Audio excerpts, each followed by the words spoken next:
ओम शांति। 15 मार्च 2024 के ईश्वरीय महावाक्य। पहले एक नज़र मुरली के मुख्य पॉइंट पर। बाबा ने कहा, अभी तो कितनी करोड़ आत्माएं हैं, वहाँ सतयुग में जाकर कुछ लाख बचेंगे, बाकी सब उड़ जाते हैं।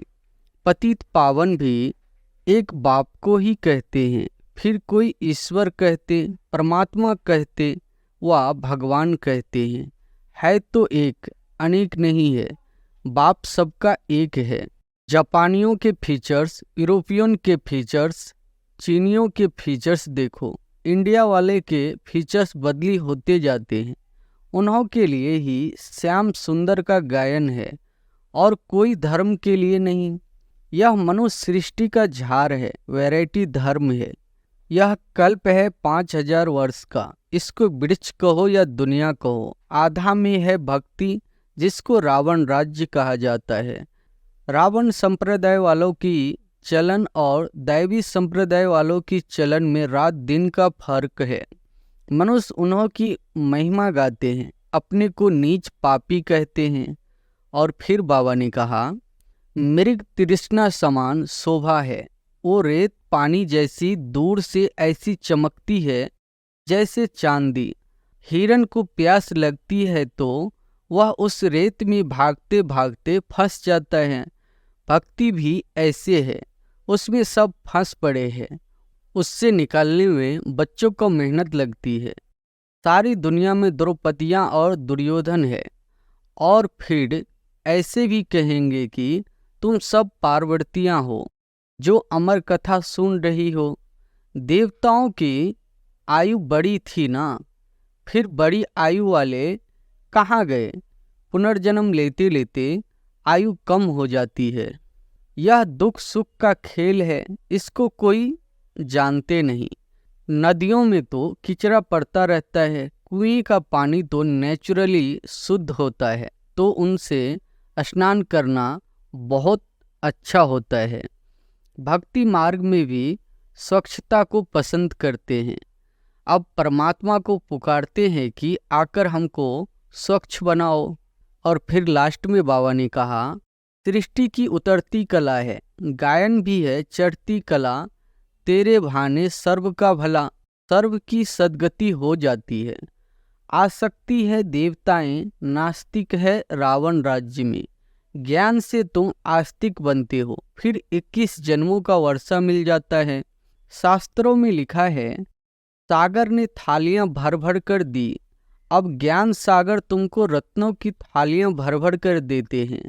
अब तुम्हारी झोली भर रही है। पाप कहते हैं, मुझे कोई फिक्र नहीं, मैं तो फिक्र से फारिग हूँ, तुमको भी बना रहा हूँ। फिक्र से फारिग स्वामी किंदा, सद्गुरु स्वामी जो सबका बाप है, उनको मालिक भी कहते हैं। अगर कोई थोड़ा भी ज्ञान लेते हैं तो उनका विनाश नहीं होता है। यह कथा है ही सत्यनारायण बनने की, फिर प्रजा भी बनती है। बाबा कहते हैं, भल कितने भी तूफान आए, तुमको हिलना नहीं है।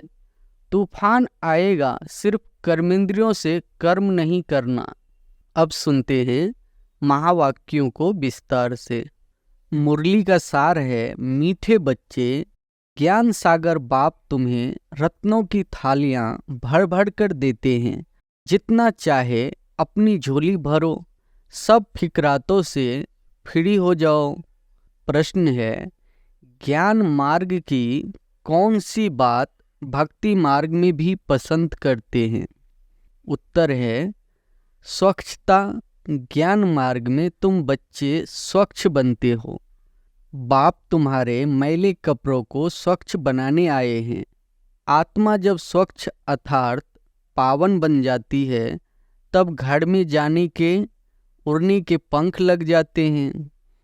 भक्ति में भी स्वच्छता को बहुत पसंद करते हैं। स्वच्छ बनने के लिए गंगा में जाकर स्नान करते हैं, लेकिन पानी से आत्मा स्वच्छ नहीं बन सकती। ओम शांति। मीठे मीठे बच्चे, तुम्हें याद की यात्रा को भूलना नहीं है। सुबह को जैसे यह प्रैक्टिस करते हो, उसमें वाणी नहीं चलती है, क्योंकि वह है निर्माण धाम में जाने की युक्ति। पावन बनने के सिवाय तुम बच्चे जा नहीं सकते, उड़ नहीं सकते, यह भी समझते हो। सतयुग जब होता है तो कितनी ढेर आत्माएं उड़कर जाती है। अभी तो कितनी करोड़ आत्माएं हैं, वहाँ सतयुग में जाकर कुछ लाख बचेंगे, बाकी सब उड़ जाते हैं। जरूर कोई तो आकर पंख देते हैं ना। इस याद की यात्रा से ही आत्मा पवित्र हो जाती है, इनके सिवाय और कोई उपाय है नहीं पावन बनने का। पतित पावन भी एक बाप को ही कहते हैं, फिर कोई ईश्वर कहते, परमात्मा कहते व भगवान कहते हैं। है तो एक, अनेक नहीं है। बाप सबका एक है, लौकिक बाप सबका अपना अपना होता है, बाकी पारलौकिक तो सबका एक ही है। वह एक जब आते हैं तो सबको सुख देकर जाते हैं, फिर सुख में उनको याद करने की दरकार नहीं। वह भी पास्ट हो गया ना। अब बाप बैठ पास्ट प्रेजेंट फ्यूचर का राज समझाते हैं। झार का पास्ट प्रेजेंट फ्यूचर बहुत इजी है। तुम जानते हो कि कैसे बीज से झार होता है, फिर वृद्धि को पाते पाते आखिरी अंत आ जाता है। उनको कहा जाता है आदि मध्य अंत। एक है वैरायटी धर्मों का झार, वैरायटी फीचर्स का झार। सबके फीचर्स अपने अपने हैं। फूलों में तुम देखेंगे जैसे जैसे झार वैसे वैसे उनके फूल निकलते हैं। उन सब फूलों के फीचर्स एक रहेंगे, परंतु इस मनुष्य सृष्टि रूपी झार में वैरायटी है। उसमें हर एक झार की शोभा अपनी अपनी होती है। इस झार में अनेक प्रकार की शोभा है। जैसे बाप समझाते हैं श्याम सुंदर, यह देवी देवताओं के लिए है। जब वह सतो प्रधान से तमो प्रधान बनते हैं तो वही सुंदर से श्याम बनते हैं।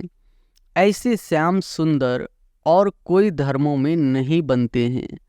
उन्हों के फीचर्स भी देखो, जापानियों के फीचर्स, यूरोपियंस के फीचर्स, चीनियों के फीचर्स देखो, इंडिया वाले के फीचर्स बदली होते जाते हैं।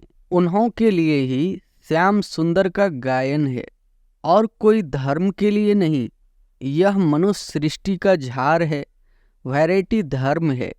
वह सब नंबरवार कैसे आते हैं, यह नॉलेज तुम बच्चों को अभी मिलती है और कोई यह बात समझा न सके।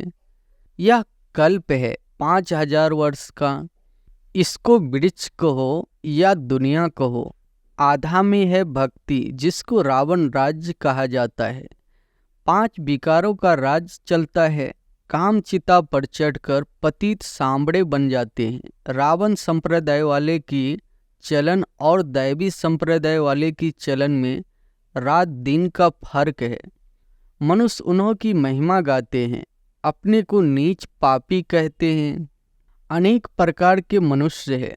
भक्ति तो तुमने बहुत की है, पुनर्जन्म लेते लेते भक्ति करते आए हो।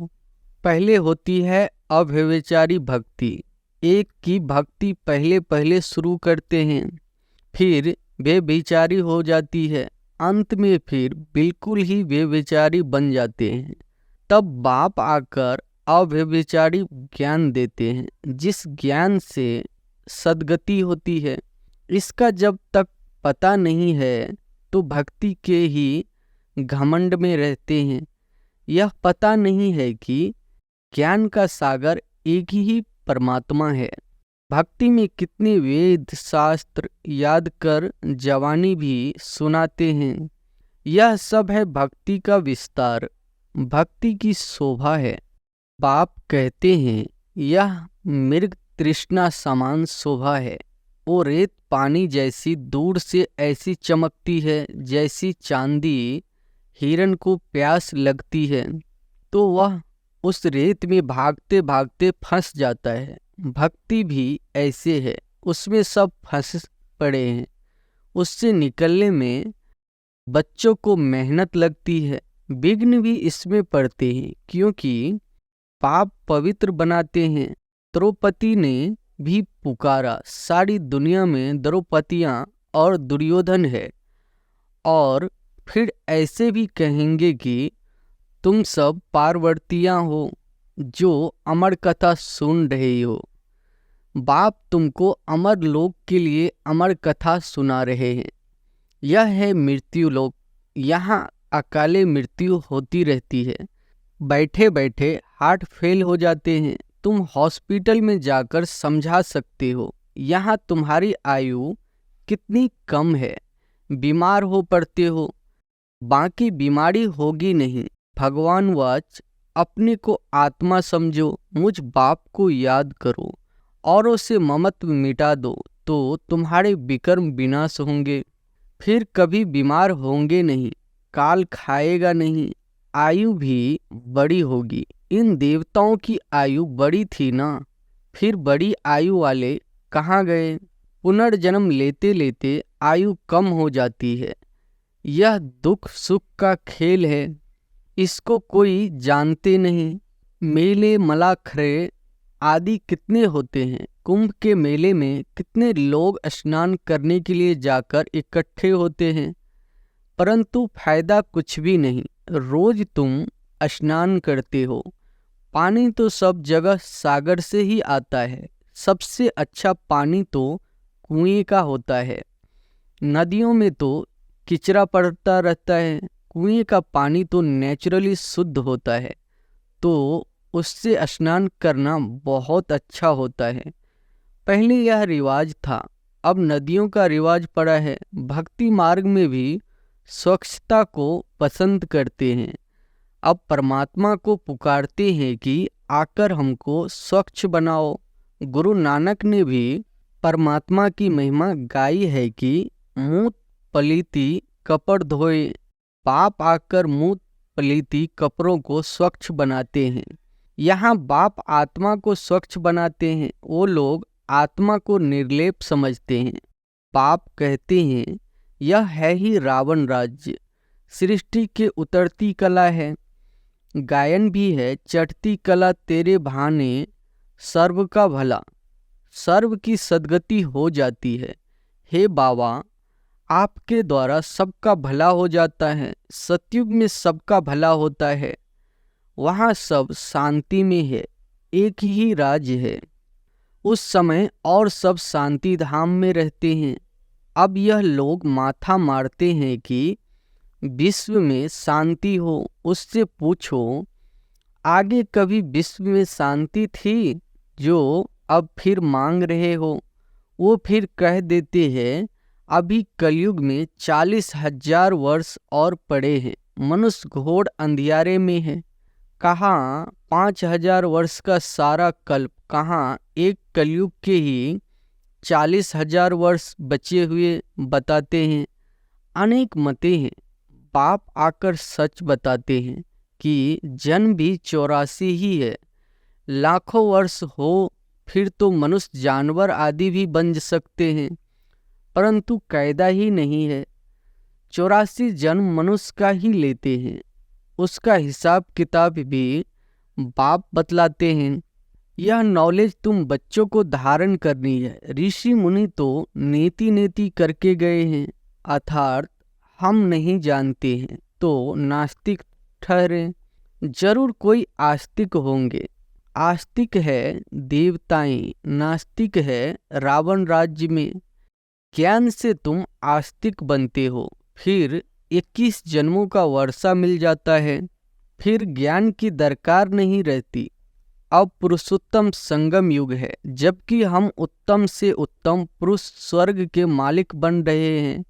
इसमें जितना जो पढ़ेंगे उतना ऊंच पद पाएंगे। पढ़ेंगे लिखेंगे होंगे विश्व के मालिक, नहीं तो कम पद, परंतु वह राजाई है सुख की, यहाँ है दुख की। आस्तिक बने हैं तो सुख की राजाई करते हैं, फिर रावण आने से नास्तिक बनते हैं तो दुख होता है। भारत जब सॉल्वेंट था तो अथाह धन था। सोमनाथ का मंदिर कितना भारी बनाया हुआ है। मंदिर बनाने के लिए इतने पैसे थे तो खुद के पास कितने पैसे होंगे। यह इतने पैसे कहाँ से मिले। शास्त्रों में लिखा है, सागर ने थालियां भर भर कर दी। अब ज्ञान सागर तुमको रत्नों की थालियां भर कर देते हैं। अब तुम्हारी झोली भर रही है। उस शंकर के आगे जाकर कहते हैं, भर दो झोली। बाप को जानते नहीं, अब तुम जानते हो। बाप हमारी झोली भर रहे हैं। जितना जिसको चाहिए सो भरे। जितना अच्छी रीति पढ़ेंगे उतना स्कॉलरशिप मिलेगी। चाहे तो ऊंचे से ऊंच डबल सिरताज बनो, चाहे गरीब प्रजा व दास दासी। बहुत है जो फारकती भी दे देते हैं। यह भी ड्रामा में नोंद है। बाप कहते हैं, मुझे कोई फिक्र नहीं, मैं तो फिक्र से फ्री हूँ। तुमको भी बना रहा हूँ। फिक्र से फ्री स्वामी किंदा सद्गुरु स्वामी जो सबका बाप है, उनको मालिक भी कहते हैं। बाप कहते हैं, तुम्हारा बेहद का टीचर भी हूँ। भक्ति मार्ग में तुम अनेक टीचर से अनेक विद्याएं पढ़ते हो। बाप जो तुमको पढ़ाते हैं यह सबसे न्यारी नॉलेज है। वह है ज्ञान का सागर। जानी जानन हार नहीं कहना। ऐसे बहुत कहते हैं, आप तो हमारे अंदर को जानते हो। बाप कहते हैं, मैं कुछ नहीं जानता हूँ। मैं तो तुम बच्चों को पढ़ाने के लिए आता हूँ। तुम आत्मा अपने इस तख्त पर विराजमान हो। मैं भी इस तख्त पर बैठा हूँ। आत्मा कितनी छोटी बिंदी है यह कोई जानता ही नहीं। तब बाप कहते हैं, पहले आत्मा को समझो फिर बाप को समझेंगे। बाप पहले पहले आत्मा का ज्ञान समझाते हैं, फिर बाप का परिचय देते हैं। भक्ति में शालिग्राम बनाए, पूजा कर फिर खलास कर देते हैं। बाप कहते हैं, यह सब है गुरुओं की पूजा। जो इन सब बातों को अच्छी रीति समझते हैं वह औरों का भी कल्याण करते हैं। बाप भी कल्याणकारी है तो बच्चों को भी बनना है। कोई तो औरों को दलदल से निकालते निकालते खुद फंस मरते हैं। अपवित्र बन पड़ते हैं कि कमाई चट कर देते हैं। इसलिए बाप कहते हैं, खबरदार रहना। काम चिता पर बैठने से ही तुम काले बन पड़े हो। तुम कहेंगे हम ही गोरे थे, तुम ही काले बने। हम ही देवता थे, हम ही नीचे उतरे। नहीं तो 84 जन्म कौन लेते हैं। यह हिसाब बाप समझाते हैं। बच्चों को बहुत मेहनत करनी पड़ती है। आधा कल्प से जो विषय सागर में पड़े हैं उनसे निकालना मासी का घर नहीं है। अगर कोई थोड़ा भी ज्ञान लेते हैं तो उनका विनाश नहीं होता है। यह कथा है ही सत्यनारायण बनने की। फिर प्रजा भी बनती है। थोड़ा समझकर चले जाते हैं। हो सकता है फिर आकर समझे। आगे चलकर मनुष्यों में वैराग्य भी होगा। जैसे शमशान में वैराग्य आता है, बाहर निकले तो खल्लास। तुम भी जब समझाते हो, अच्छा अच्छा करते हैं, बाहर गए खल्लास। कहते हैं यह काम उतार कर आएंगे। बाहर जाने से माया माथा मोड़ लेती है। कोटों में कोई निकलता है। राजाई पद पाना, इसमें मेहनत लगती है। हर एक दिल से पूछे, बेहद के बाप को हम कितना याद करते हैं। कहते हैं बाप की याद भूल जाती है। अरे अज्ञान काल में कभी ऐसे कहते हैं कि हमको बाप भूल जाता है। बाबा कहते हैं भल कितने भी तूफान आए तुमको हिलना नहीं है। तूफान आएगा, सिर्फ कर्मेंद्रियों से कर्म नहीं करना। कहते हैं बाबा माया ने जादू लगा दिया। बाबा कहते हैं मीठे मीठे बच्चे, याद करो तो कट निकल जाएगी। आत्मा पर कट जंग चढ़ती है वह निकलेगी याद से, बाप भी बिंदी है, सिवाय बाप की याद के और कोई उपाय नहीं कट उतारने की। अच्छा, मीठे मीठे सिकी लधे बच्चों प्रति माता पिता बाप दादा का याद प्यार और गुड मॉर्निंग। रूहानी बाप की रूहानी बच्चों को नमस्ते। धारणा के लिए मुख्य सार पहली पॉइंट है, कल्याणकारी बाप के हम बच्चे हैं, इसलिए अपना और सर्व का कल्याण करना है। कोई ऐसा कर्म न हो जो कि कमाई खत्म हो जाए, इसमें खबरदार रहना है। दूसरी पॉइंट है, पढ़ाई अच्छी तरह से पढ़कर ज्ञान रत्नों से अपनी झोली भरपूर करनी है। स्कॉलरशिप लेने का पुरुषार्थ करना है। बाप समान फिक्र से फ्री निश्चित रहना है।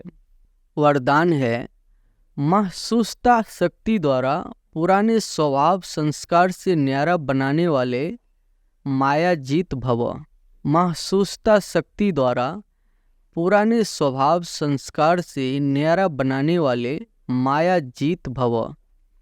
इस पुरानी देह के स्वभाव और संस्कार बहुत करे हैं जो मायाजीत बनने में बड़ा विघ्न रूप बनते हैं। स्वभाव संस्कार रूपी सांप खत्म भी हो जाता है, लेकिन लकीर रह जाती है जो समय आने पर बार बार धोखा दे देती है। कई बार माया के इतना वशीभूत हो जाते हैं जो रॉन्ग को रॉन्ग भी नहीं समझते, परवश हो जाते हैं। इसलिए चेक करो और महसूसता शक्ति द्वारा पुराने छिपे हुए स्वभाव संस्कार से न्यारे बनो, तब मायाजीत बनेंगे। स्लोगन है, मेरेपन के अनेक रिश्तों को समाप्त करना ही फरिश्ता बनना है। अच्छा, ओम शांति।